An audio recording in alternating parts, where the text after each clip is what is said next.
Did Moses give the children of Israel bad instructions? The 12 spies went to Canaan to check out the promised land, but somewhere along the way, their focus shifted.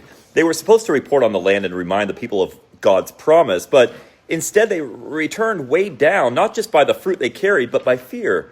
Now, was Moses partially to blame? They brought back a massive cluster of grapes, proof of the land's abundance, but the weight of the fruit was not enough to hold up their faith. What instructions did Moses give them? Well, Numbers 13 tells us, be of good courage and bring some of the fruit of the land. And they did that. But their courage was tied to what they could see, the fruit, not who was leading them, the Lord. So when they saw the giants, their faith crumbled. The fruit in their hands could not silence the fear that was in their hearts. Did they forget the Red Sea, the manna, the fire by night? But wait, contrast Moses' words with Joshua's later command. Be strong and courageous. Sounds familiar. But now instead of bring fruit, Joshua will say, for the Lord your God is with you. Notice Joshua's courage was not in the land's provision, but in God's presence. Think about it.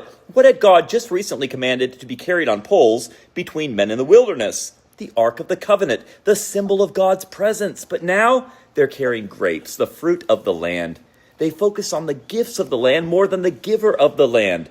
But how often do we do the same thing? What does that look like in your life? Do we find security in what's in our hands, our bank account, our job, our relationships, while forgetting who goes before us? Here's the real question. When fear creeps in, where do we look for courage? What we hold in our hands or the one who holds us in his hands?